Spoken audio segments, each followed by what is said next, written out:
श्रोता बंधु मानक अनेक अनेक शुभेच्छा और शुभकामना। आजिर ए नुआ कहानी को समस्त को स्वागत।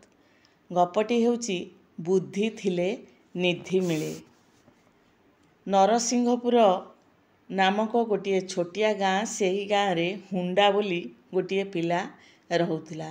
तार नामटी जेपरि हुंडा, देखिबाकू मध्य सेहीपरि हुष्टपुष्ट गुंडा भली। मेंढा जगिबा हेउची तार काम। हुंडार अनेक गुड़िए मेंढा थिले, ता छड़ा से निजे अन्यर मेंढा मध्य चराइबाकू नेउथिला। सेही नरसिंहपुर ग्रामर जड़े बड़ जमी मालिक ताकू तांकर केते गुड़िए मेंढा चराइबा पई देइथिले। हुंडा निज मेंढा मानक सह से जमी मालिकर मेंढा गुड़िक मध्य नेई चराइबाकू जाउथिला। किंतु जमी मालिकंक मेंढांक मुहरे से तुंडी बांधी देउथिला एवं निज मेंढा को पेट भरी पड़ियारे छाड़ी खुआउथिला। प्रतिदिन उपासरे से जो जमी मालिकर मेंढा माने घर को फेरुथिले। पड़ियारे जो घास थाए ताकू हुंडार निज मेंढा गुड़िक आनंदरे खाउथिले। प्रतिदिन जमी मालिकंक मेंढा किछि न खाउबारु सेमानक देह दुर्बल होई पड़ुथिला। यह देखि जमी मालिक दिने हुंडा को पचारले, हईरे हुंडा, तो मेंढा मानक सहित मो मेंढा तो चरिबा को जाउछंदी, किंतु तो मेंढा गुड़िक दिन को दिन एते हृष्टपुष्ट होउछंती, किंतु मो मेंढा गुड़िक एमिति झड़ी जाउछंती काहेकि? हुंडा उत्तर देला, सेथिबाई मु कौन करिबी? मेंढा मानकू पड़िया को चराइबा को नेबा होउची मोर काम।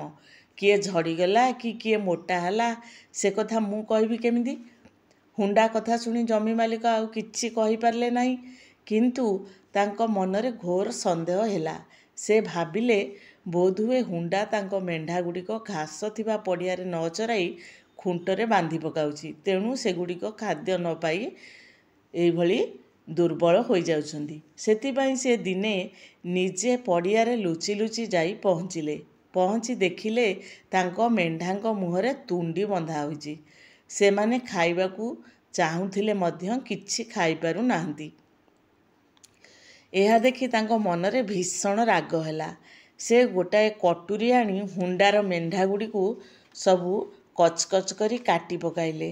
हुंडार कौशल धरा पड़ी जाइथिबारु से जमी मालिकंकू किछि कहि पारला नाही। मला मेंढा गुड़िकू नेई से गोटिए कंसेई पाखरे पहुँचिला। कंसेई ताकू कहिला, भाई तमे ये मेंढा गुड़िक निज कंसेई को हुंडा कहिला, एही मेंढा गुड़िक तुमे नहीं जाओ, तार मांस को तुमे नहीं जाओ एवं ताकू छालिकी तार छाल मते दियो, मु ताकू बिक्री करी 2 पैसा पाइबी। कंसेई हुंडा कथारे राजी होई मेंढा देहर छाल काढ़ी हुंडा को देदेला। सेही मेंढा छाल को सुखाई कांधरे थोई हुंडा फेरिला। फेरिबा बाटरे राति होईगला। कला किटिकिटी अंधार राति। हुंडा को से अंधार रे बाट देखागला नहीं।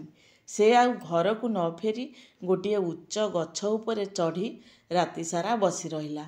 मने मने भाबिला सकाळ हेले से घर को फेरी जीवो। संध्या बेल गड़ी जाई राति हेला। हुंडा से गछरे बसी थाए, जत्न रे मेंढा छाल को कांधरे थोई थाए। किछि समय परे से गछ मूलरे केतेक चोर आसी पहुँचिले। से माने चोरी करी अनेक सुना रूपा आनिथिले। चोरतक सेही धन को बांटिबा पई गछ मूलरे बसी आलोचना करुथिले। चोरी जिनिस बंटा आरंभ होला। जणे चोर कहिला, भाई ए धन को समान भावरे बांट। जदि समान भावरे न बांटिबो ताहेले तम उपरे राधा चड़क पड़िबो, तमे सबू मरिबो। एही समय हुंडा को गोटिए बुद्धि देखागला। से सुखिला मेंढा चमड़ा को चोर मानक उपरकू फोपाड़ी देला। सुखिला चमड़ा पड़िबा बेले खूब जोर रे फट फट शब्द होला। चोर माने भाबिले सतकस्त बोध हुए तांको उपरे राधा चड़क पड़िला। फलरे भୟରେ छानिया होई से माने सुना रूपा छाड़ी पलाइले। सकाळू गछरू ओह्लाई हुंडा देखिला गछ तले अनेक धनरत्न पड़ी रहिछि। चोर माने ताकू छाड़ी दे ଚାଲି ଯାଇଛନ୍ତି। ସେ ଖୁସି ହୋଇ ସେ ସୁନା ରୂପାକୁ ଗୋଟିଏ ପୁଡ଼ାରେ ବାନ୍ଧି ଘରକୁ ଫେରିଲା। ଜମି ମାଲିକ ଭାବିଥିଲେ ମେଣ୍ଢାଗୁଡ଼ିକ ମଲା ପରେ ହୁଣ୍ଡା ଭାରି ଗରିବ ହୋଇଯିବ, ବହୁ ଦୁଃଖ କଷ୍ଟ ଭୋଗ କରିବ, ତାଙ୍କୁ ଠକୁଥିବାର ଫଳ ସେ ପାଇଯିବ। କିନ୍ତୁ ହୁଣ୍ଡା ଦିନକୁ ଦିନ ସୁଖରେ ଚଳିବାକୁ ଲାଗିଲା ଏବଂ ତାକୁ ଦେଖି ଜମି ମାଲିକ ଆଶ୍ଚର୍ଯ୍ୟ ହୋଇଗଲେ। ସେ ହୁଣ୍ଡାକୁ ଦିନେ ଡାକି ପଚାରିଲେ, ଆଚ୍ଛା କହିଲୁ ଦେଖି, ତୋର ମେଣ୍ଢାତକ ତ ମଲେ, ତୁ ସୁଖରେ ଚଳିବା ପାଇଁ ଟଙ୍କା ପାଉଛୁ କୁଆଡ଼ୁ? ହୁଣ୍ଡା ହସି ହସି ଉତ୍ତର ଦେଲା, ମୁଁ ମଲା ମେଣ୍ଢାର ମଲା ଚମଡ଼ା ହାଟରେ ବିକ୍ରି କରି ବହୁତ ଧନ ପାଇଛି, ସେଇ ଧନରେ ମୁଁ ସୁଖରେ ଚଳୁଛି। ହୁଣ୍ଡା କଥା ଶୁଣି ଜମି ମାଲିକଙ୍କ ମନରେ ଭାରି ଲୋଭ ହେଲା। ସେ ହୁଣ୍ଡାର କଥାକୁ ବିଶ୍ୱାସ କରି ନିଜର ମେଣ୍ଢାତକ ମଧ୍ୟ ମାରିଦେଲେ। ଯେଉଁଭଳି ଭାବରେ ହୁଣ୍ଡାର ମେଣ୍ଢାକୁ କଟୁରୀରେ ବେକକୁ ହାଣିକି ମାରିଥିଲେ, ସେମିତି ନିଜ ମେଣ୍ଢାକୁ ବି ମାରିଲେ। ମଲା ମେଣ୍ଢାର ଚମଡ଼ାକୁ ନେଇ ହାଟକୁ ବିକ୍ରି କରିବାକୁ ଗଲେ। ସେ ଭାବିଥିଲେ ମଲା ମେଣ୍ଢାର ଚମଡ଼ା ବିକି ସେ ମଧ୍ୟ ବହୁତ ଧନ ସମ୍ପତ୍ତି ପାଇବେ। କିନ୍ତୁ ହାଟରେ ତାଙ୍କ ଚମଡ଼ା କେହି କିଣିଲେ ନାହିଁ। ନିରାଶରେ ଘରକୁ ଫେରିଲେ। ଦିନେ ସେ ହୁଣ୍ଡାକୁ ଡାକି ପଚାରିଲେ, ହଇରେ ହୁଣ୍ଡା, ତୋ ମଲା ମେଣ୍ଢା ଚମଡ଼ା ବିକି ତୁ ଏତେ ଧନ ପାଇଲୁ, ମୋ ମେଣ୍ଢା ଚମଡ଼ା କିନ୍ତୁ ହାଟରେ କେହି ଜଣେ ବି ନେଲେ ନାହିଁ, ଏହାର କାରଣ କ'ଣ? ହୁଣ୍ଡା ହସି ହସି ଉତ୍ତର ଦେଲା, ଭାଗ୍ୟରେ ଥିଲେ ଧନ ମିଳେ, ତୁମ ଭାଗ୍ୟ ଖରାପ, ମୁଁ କ'ଣ କରିବି? ହୁଣ୍ଡାର କଥା ଶୁଣି ଜମି ମାଲିକ ମନେ ମନେ ଭାରି ରାଗିଗଲେ। ସେଦିନ ରାତିରେ ସେ ହୁଣ୍ଡାର ଚାଳ ଘରରେ ନିଆଁ ଲଗେଇଦେଲେ। ଭାଗ୍ୟକୁ ସେଦିନ ହୁଣ୍ଡା ତାର ଘରେ ନଥିଲା, ଜଣେ ବନ୍ଧୁ ଘରକୁ ଯାଇଥିଲା। ସକାଳୁ ବନ୍ଧୁ ଘରୁ ଫେରି ଦେଖିଲା ତାର ଘର ପୋଡ଼ି ପାଉଁଶ ହୋଇଯାଇଛି। ଘରର ଅବସ୍ଥା ଦେଖି ହୁଣ୍ଡାର ମନ ଭାରି କଷ୍ଟ ହେଲା। ସେ ଘର ପୋଡ଼ା ପାଉଁଶକୁ ଗୋଟାଏ ଗାଡ଼ିରେ ବସ୍ତାରେ ଲଦି ଗ୍ରାମ ଛାଡ଼ି ଚାଲିଗଲା। ପାଉଁଶ ବସ୍ତା ଗାଡ଼ିରେ ଲଦି ଯାଉ ଯାଉ ହୁଣ୍ଡା ବାଟରେ ଜଣେ ଧନୀ ବଣିକଙ୍କୁ ଭେଟିଲା। ବଣିକ ଜଣକ କହିଲେ, ଭାଇ, ମୁଁ ସକାଳ ପହରୁ ଚାଲି ଚାଲି ଥକି ପଡ଼ିଲିଣି, ମୋତେ ଟିକିଏ ଗାଡ଼ିରେ ବସାଇ ଯଦି ମୋ ଘର ପର୍ଯ୍ୟନ୍ତ ନେଇଯାଆନ୍ତ, ମୁଁ ତୁମକୁ କିଛି ଟଙ୍କା ଦିଅନ୍ତି। ହୁଣ୍ଡା କହିଲା, ମୁଁ ଏ ଗାଡ଼ିରେ ସୁନା ମୋହର ବସ୍ତା ନେଇ ଯାଉଛି, ତମେ ଯଦି ଗାଡ଼ିରେ ବସିଥିବା ବେଳେ କାଶିବ, ତାହେଲେ ଏ ସୁନା ମୋହର ବସ୍ତା ସବୁ ପାଉଁଶ ହୋଇଯିବ। ବଣିକ ଉତ୍ତର ଦେଲେ, ତମେ ସେଥିପାଇଁ କିଛି ଭାବନା କର ନାହିଁ। ଯଦି ମୋ କାଶିବା ପାଇଁ ତମ ସୁନା ମୋହର ପାଉଁଶ ହୋଇଯାଏ, ତାହେଲେ ମୁଁ ତୁମକୁ ତା ବଦଳରେ ପୁଣି ସୁନା ମୋହର ବସ୍ତା ଦେଇଦେବି। ମନେ ମନେ ଖୁସି ହୋଇ ହୁଣ୍ଡା ବଣିକକୁ ଗାଡ଼ିରେ ବସାଇଲା। କିଛି ବାଟ ଯିବା ପରେ ସତକୁ ସତ ବଣିକକୁ କାଶ ମାଡ଼ିଲା। କାଶକୁ ବନ୍ଦ କରିବାକୁ ସେ ଯେତେ ଚେଷ୍ଟା କଲେ ମଧ୍ୟ ପାରିଲା ନାହିଁ। ସେ ଗାଡ଼ିରେ ବସି କାଶିଦେଲା। ସଙ୍ଗେ ସଙ୍ଗେ ହୁଣ୍ଡା ଗାଡ଼ିରୁ ଓହ୍ଲେଇ ବସ୍ତା ଫିଟାଇଲା। ବସ୍ତା ଭିତରୁ ଘର ପୋଡ଼ା ପାଉଁଶକୁ ବାହାର କରି କହିଲା, ବଣିକ ଭାଇ, ଏଇ ଦେଖ, ତମେ ଗାଡ଼ିରେ ବସି କାଶିଦେବା ଫଳରେ ମୋ ସୁନା ମୋହର ବସ୍ତା ସବୁ ପାଉଁଶ ହୋଇଗଲାଣି। ତମେ ତମର କଥା ରଖି ମୋତେ ସୁନା ମୋହର ବସ୍ତା ଦିଅ। ବିଚରା ବଣିକ ବଡ଼ ହଇରାଣରେ ପଡ଼ିଲା। ଆଗରୁ ତ ହୁଣ୍ଡାକୁ ସେଇ କଥା ଦେଇଥିଲା ଏ ଦବ ବୋଲି, ପାଉଁଶ ବଦଳରେ ସୁନା ମୋହର ଦବ ବୋଲି। ସେ ତ କାଶିଛି, ତେଣୁ ଆଉ ସୁନା ମୋହର ନ ଦେଇ ସେ ଯିବେ କୁଆଡ଼େ?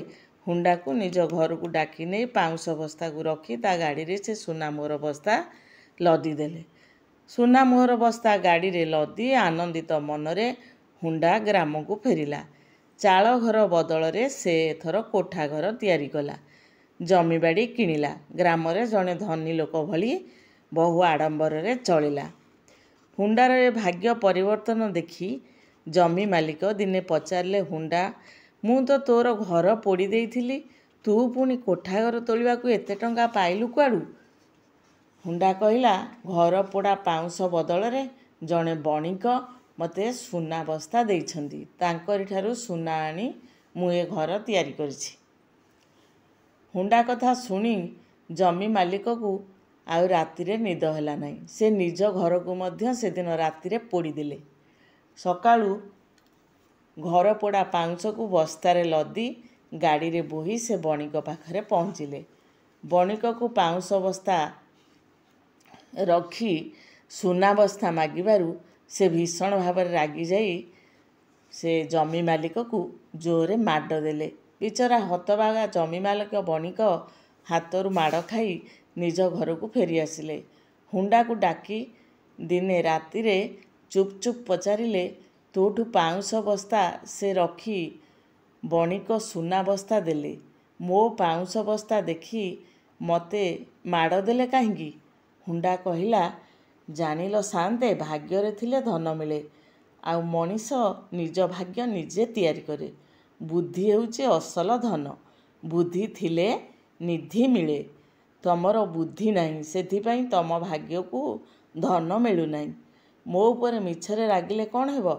ହୁଣ୍ଡା କଥା ଶୁଣି ଜମି ମାଲିକଙ୍କ ମୁହଁ ଲଜ୍ଜା ଆଉ ଅପମାନରେ ଲାଡ଼ ପଡ଼ିଗଲା। ସେ ନିଜ ଭାଗ୍ୟକୁ ଆଦରି ସେହିଦିନୁ ଦୁଃଖରେ କାଳ କାଟିଲେ। କାହାଣୀଟି କେମିତି ଲାଗିଲା ନିଶ୍ଚିତ କମେଣ୍ଟ ମାଧ୍ୟମରେ ଜଣେଇବେ। ରହିଲି, ଆଜି ପାଇଁ ଧନ୍ୟବାଦ।